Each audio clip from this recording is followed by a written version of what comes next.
Shalom, selamat pagi.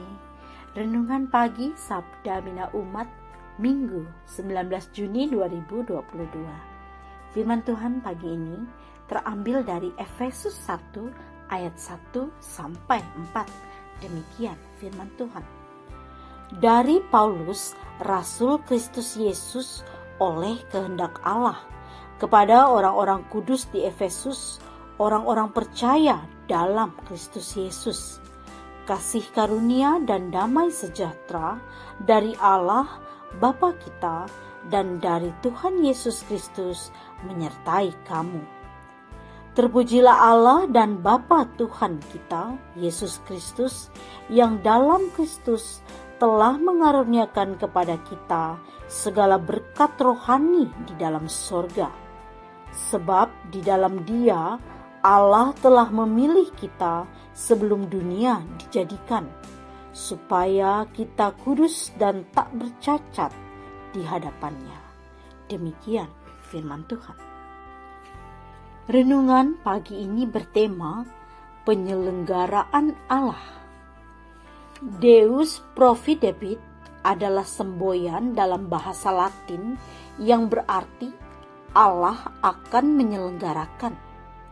Spiritualitas ini menjadi kekuatan yang dihidupi dan diyakini oleh Ibu Maria Katarina Daimen atau Magdalena Daimen, pendiri kongregasi Suster-Suster Santo Fransiskus.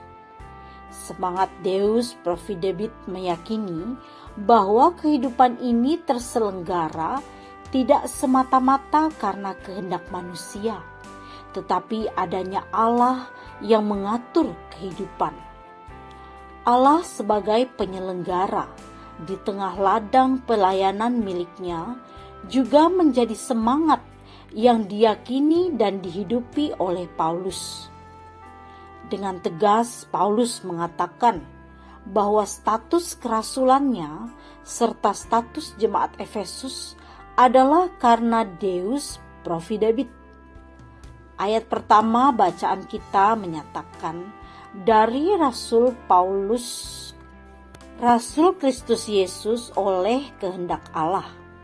Ayat 4 menyatakan, sebab di dalam Dia Allah telah memilih kita sebelum dunia dijadikan, supaya kita kudus dan tidak bercela. Yakinkah kita akan Deus Providebit atas diri pribadi? Yakinkan kita bahwa posisi-posisi atau tugas-tugas yang sedang dilakoni tidak terlepas dari penyelenggaraan Allah untuk kebaikan hidup?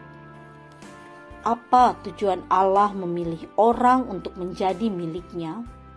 Ayat 4 bagian akhir menyatakan, supaya kita kudus dan tak bercacat di hadapannya.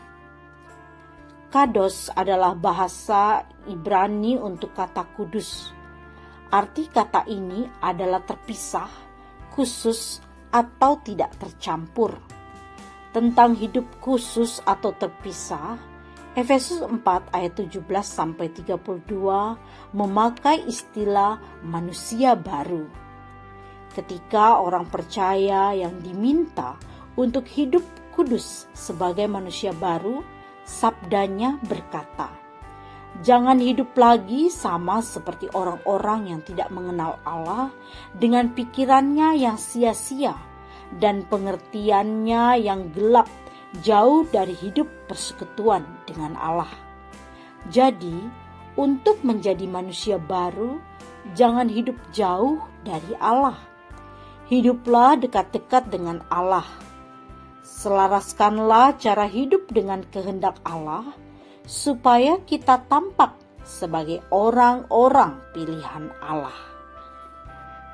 Doa pagi ini, Tuhan, tolonglah kami untuk hidup sesuai firman-Mu. Amin. Demikianlah renungan pagi ini. Selamat beraktivitas. Tuhan Yesus memberkati.